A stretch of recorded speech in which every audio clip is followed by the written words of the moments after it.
നമ്മളിന്ന് ഏച്ചീൻ്റെ വീട്ടിലേക്കാണ് പോയത്. പറയാണ്ട് പോയോണ്ട് തന്നെ ഓള് വരാൻ ലേറ്റായിനെ. അതുകൊണ്ട് നമ്മൾ അവിടുന്ന് ചായയൊക്കെ കുടിച്ചിട്ട് ഇവരുടെ വീട്ടിൻ്റെ അടുത്ത് തന്നെയുള്ള ചോമ്പാൽ ബീച്ചിലേക്ക് വന്നേ. ഒരു നല്ല കുട്ടി ബീച്ചാണ്, അത്യാവശ്യം നല്ല ഫോട്ടോ എടുക്കാൻ പറ്റിയൊരു ലൊക്കേഷൻ തന്നെയാണ്. പിന്നെ ഈ കുട്ടിയൊക്കെ കളിക്കേണ്ട കുറച്ച് സംഭവങ്ങളൊക്കെ ഉണ്ട്. അതുകൊണ്ട് പിള്ളേർക്കെല്ലാം വന്നാൽ അത്യാവശ്യം കളിക്കാം.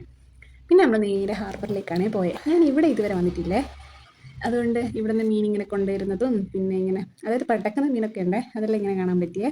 പിന്നെ ഇത് ചേച്ചീൻ്റെ ഹസ്ബൻഡാണ്. അപ്പം ഏട്ടൻ ഇവിടെ അത്യാവശ്യം വരുന്നതുകൊണ്ട് തന്നെ ഇവിടെയൊക്കെ അറിയാം. അതുകൊണ്ട് ഏട്ടൻ്റെ ഫ്രണ്ടിൻ്റെ അടുത്ത് പോയിട്ട് മീൻ കൊണ്ടുവന്നിട്ടുണ്ടായിരുന്നേ. പക്ഷേ ഞാൻ എൻ്റെ വീട്ടിലേക്കും ഏട്ടൻ്റെ വീട്ടിലേക്കും പോകുന്നതുകൊണ്ട് തന്നെ നമ്മൾ മീനൊന്നും വാങ്ങിച്ചിട്ടില്ലേ. പിന്നെ നമ്മളവിടെ കുറച്ചെല്ലാം ഇങ്ങനെ നിന്ന് നോക്കുകയൊക്കെ ചെയ്ത് പിന്നെ നമ്മൾ പോയി നല്ല അടിപൊളി ഒരു സ്ഥലത്തേക്കാണ്.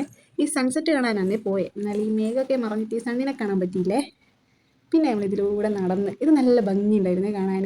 ഞാൻ ഈ ചോമ്പാല ബീച്ചിൽ വന്നിട്ടുണ്ടെങ്കിലും ഈ ഹാർബറിലും പിന്നെ ഈ ഏരിയയിൽ ഞാൻ വന്നിട്ടില്ലേ.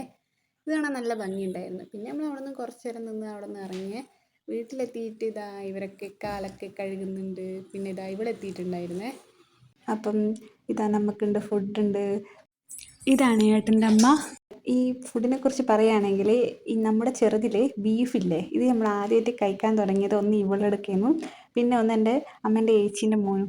ഇവർ രണ്ടുപേരാണ് നമുക്ക് ഈ ബീഫ് പരിചയപ്പെടുത്തി തന്നെ. അതിന് മുന്നേ നമുക്ക് ബീഫ് എന്താണെന്ന് പോലും അറിയില്ല. പിന്നെ നമ്മൾ അവിടുന്ന് ഫുഡൊക്കെ കഴിച്ച് അവിടെ നിന്ന് ഇറങ്ങിയേ.